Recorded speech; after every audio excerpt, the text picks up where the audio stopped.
Welcome back to Dad Drinks. It is Thursday, and my oh my, do we have football set up for this weekend. NFL football starts tonight. Kansas City and the Ravens. Kansas City coming out to defend their Super Bowl championship and become one of the rare teams that will repeat 3 times.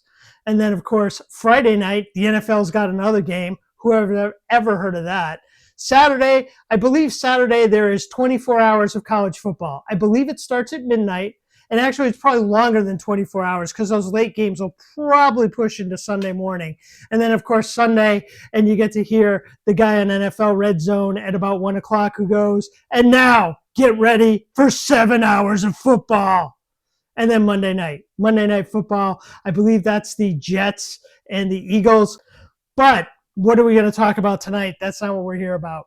Tonight, first thing we're going to do is we're going to make the official drink of the Tampa Bay Buccaneers, and that would be Pirates Punch. And then we're going to talk about the eternal debate. Who actually brought home all 6 Super Bowl titles to New England? Was it Bill Belichick or was it Tom Brady? And we're going to go over that. But first, let's make the drink so we have something to drink while we tell our story, because as we know, every pour tells a story here at Dad Drinks. So the first thing we're going to do, take some ice, put it here in your little shaker cup. Got from Carnival and the Alchemy Bar. Then it's going to be 1 ounce of spiced rum. Now, what you're probably going to get, because everyone's going to get it, is going to be Captain Morgan's. This is Ghost Coast Tiki Spiced Rum. It's from a distillery that was operating in Savannah for about 4 or 5 years and then shut down right after COVID. So this is it. This is like the last. I don't think you can find this anywhere else, anywhere in Savannah.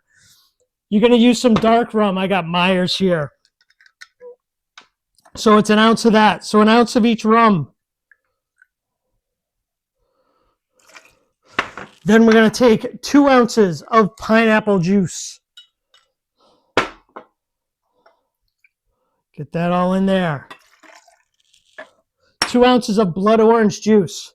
This was difficult to find. I had to run around to like 6 places here in Savannah before I finally found it at the fresh market. Like, no one had blood orange juice. And then half an ounce of simple syrup.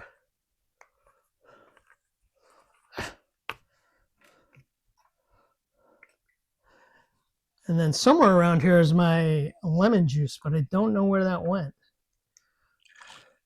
But you would do half an ounce of lemon juice. The kid's going to go see if he can find the lemon juice for us. But anyway, while we're waiting for that, we can also put this stuff in. This is Peychaud's Bitters. This is what basically goes into a Sazerac. They use this a lot in New Orleans. It's different from Angostura, so it's going to be 3 shakes of that. And then we got the crew here. Got me my lemon juice. Must have left it in the other room while I was getting all prepped. So it's a half an ounce of that. Snap this on top. And as we all know, I like to use 2 hands. I shake it because I'm seriously afraid this whole thing is just going to fly apart. I'm going to end up with juice all over the place. So you just want to shake it up till it gets cold. You know the drill. And I don't have a hurricane glass, which is probably what you'd normally want to put this into. So we're just going to use this Patriots glass that my kids gave me like 2 or 3 years ago. Put some ice in it.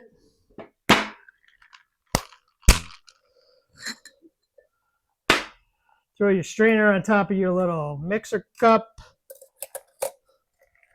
Strain it out into the glass.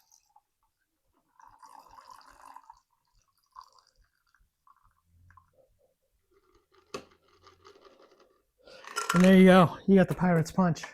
So now we got our drink. We can tell the story. So I always look at this, and I mean, this is a huge thing, right? Especially in New England. It's gone on for years. Who brought in the Super Bowls? Who was more important to that Patriots team that won 6 Super Bowls over, roughly from 2002 right up until 2019, so over 17 years. Who was it? Was it Brady? Was it Belichick?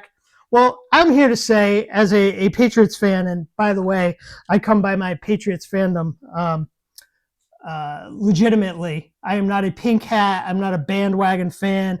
I didn't start liking them when they started winning Super Bowls. I go all the way back to Tony Eason and Steve Grogan, and also back, I suffered through those years with Rod Rust and Dick McPherson when they were the coaches, and Hugh Millen was the quarterback. I mean, and they were just horrible in that last year, right before when they basically lost.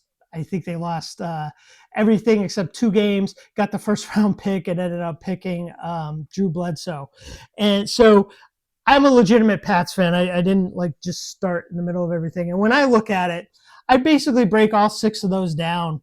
And it's 3 for Brady and it's 3 for Belichick. It's 3 that were just defensive masterpieces, and that's all on Bill. And then it's 3, with Tom, that just had to do with offensive, the offense and his ability to just win a game. So, Super Bowl 36, the first one that those guys were in against the Rams back in 2002, Brady at that point, he got into the starting job when Drew Bledsoe was knocked out in the game against the Jets with the chest injury, and never looked back from that. Never gave up the starting job, even though there were tons of people in New England who were like, no, when Bledsoe gets better, you got to give him back his job. He can't lose his job to injury.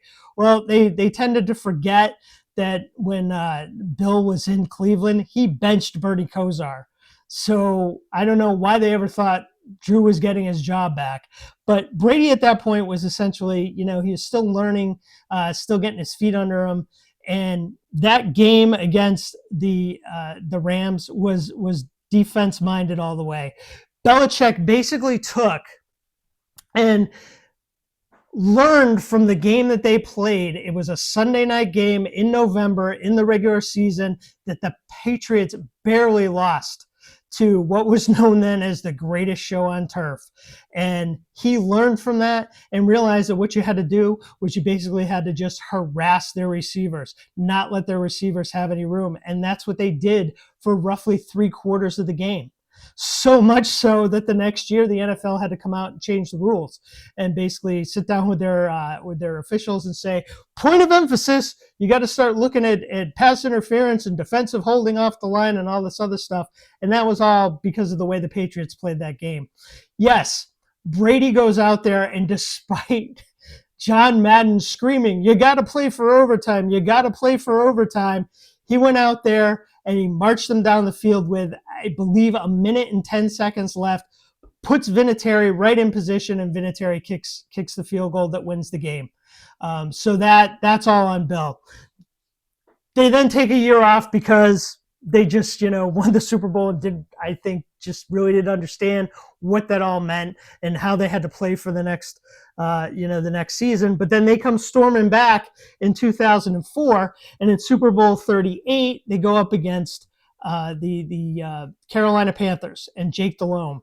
And that was a defensive thing because, again, Belichick looked at it. He made adjustments in the second half, going into the second half, where they just pressured and kept on top of Delhomme and didn't let him have any room, any ability to operate, anything to score any goals, to score any touchdowns. Stuck on hockey, score any touchdowns. And basically what happens is at the end, again, Vinatieri comes out, kicks the winning field goal. And then the third one that's Bills, it's got to be the last one. It's 2019. And just as an aside, do you realize that every time the Patriots beat a team in the Super Bowl, and as we go through, I'll kind of mention this, every time they beat a team in the Super Bowl, it took forever for those teams to get back, if they got back at all. So they beat the Rams in 2002, and it takes the Rams and Sean McVay and basically a move to Los Angeles to get back to the Super Bowl. That Super Bowl 53 against the Rams, 2019, 13-3. he holds one of the highest scoring offenses in the NFL to 3 points. And that was basically a meaningless 3 points because I'm pretty sure, I have to go look it up, but I think at that point when the Rams kicked that field goal, the Patriots were already up 10-3 and the Rams were not doing anything with the ball. So that was a defensive clinic put on by Belichick, maybe because he knew Brady was heading out the door and heading to Tampa Bay. And he just decided, I'm going to make sure everyone knows I'm going to put my stamp on this game. So those are the three for Belichick, right? All defensive masterpieces, all defensive gems. Now you got to look at Brady. And these other three, these are all him. Super Bowl 39 against the Eagles. And when did the Eagles get back? The Eagles don't get back until, and I don't even want to talk about this, but the Eagles don't get back until I think it was Super Bowl, it was in the 40s, and that's the one where they beat the Patriots and, took down the Patriots in that game and the Philly special and everything else. But Super Bowl 39 is all Brady. That's him. That's one of his MVPs. That's him marching teams down the field, scoring, basically at will whenever he needed to. Then you've got 49. That's the masterpiece against the Seahawks, right? And yes, you cannot deny Malcolm Butler, his moment in the sun, taking away that Russell Wilson pass, intercepting at the goal line. I think he should have fallen down in the end zone. That gives Brady 20 yards to work with for those 4 or 5 seconds at the end of the game, instead of Brady having to plunge through the line to make sure he doesn't get nailed for a safety because he can't kneel. But that game, they were behind. Brady brings them all the way back, scores that, and then you got to, maybe a bit rely on Malcolm Butler. But that's Brady getting them to that point where Malcolm Butler can have his heroic moment. And then, what can you say? The last one, Super Bowl 51, what everyone will remember as 28-3, with 17 minutes left in the game. So 2 minutes, 17 seconds left in the third quarter. The Patriots are trailing 28-3. And I got to tell you, we had a big party here at my house in Savannah. We had fans. We know people who are transplants like we are from New England. We had fans from Atlanta in here. The Atlanta fans, they were like, oh my, we're going to win this whole thing. Oh, this is so great. All the Patriots fans were like crying in their beers and crying in their drinks. And everyone will tell you this if you want to talk to them, I basically sat there and said, even at the end of the first half, I said, it's Tom Brady. He's going to come back. He's not going to go down like this. And boy, did he ever. 17 minutes, 4 touchdowns, 3 2-point conversions so that they can tie it up. Because in that whole sequence, of course, Atlanta scores another field goal, so they make it 31 to whatever at that point. But the whole point was the 28-3, Brady brings them all the way back till they're tied 31-31 and goes into the first overtime in Super Bowl history. And that's all Tom. Even though my favorite player in that whole team was Julian Edelman. And of course, Julian Edelman with the catch where he basically gets his fingers underneath the ball half an inch from the turf and pulls it back up. And then if you've watched NFL films, if you've watched any of the things, the reviews from that, any of the clips online, right? You got Julian sitting there talking with the guys from Atlanta going, no, I caught it. And they're going, no, you didn't. He's going, yeah, I caught it. See it right up there. And he caught it. Those catches never went our way.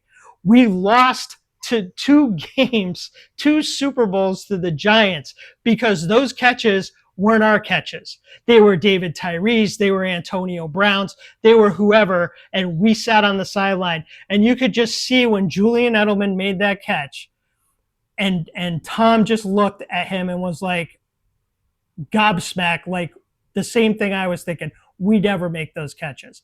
And then, of course, the other good part with Julian is right there at the end of the game, in overtime, right after James White scores the touchdown, everybody mobs the field, and Julian's screaming at them to get off the field, and Bill's got to come over to him, and he's going, we got to get him off the field. We got to get him off the field. They got to review it. And Bill goes, no, they already reviewed it, Julian. We won. And the two of them just hugged. And that was just the ultimate, I think. And then, of course, Brady goes on from that and wins another Super Bowl in Tampa Bay. But those three, so Super Bowl 39, 49, 51, those are all Brady's, without question, without a doubt. So what does it all mean? It doesn't mean anything, actually. I mean, honestly, okay, think whatever you want to think. Think all of them were Brady's. Think all of them were Belichick's. That's up to you. That's your opinion. All I know is that as New England fans, we were so spoiled for those 17 years. And I don't know if that's ever going to come around again. I pray to God for you guys who are Kansas City fans. I really hope you get to experience that with Mahomes and Coach Andy and, of course, Travis Kelce. Anyway, so that's what it is. I hope you enjoy the weekend. If you're a football fan, you're in for a treat. You're going to have the entire weekend, the next 5 days, to just sit and melt into the couch and watch football. So remember, DadDrinks.com. That's where all the merch is. Every pour tells a story. Drink up. Cheers. Oh, that's good. Please hit like and subscribe, and visit DadDrinks.com for recipes, merchandise, and more fun stuff.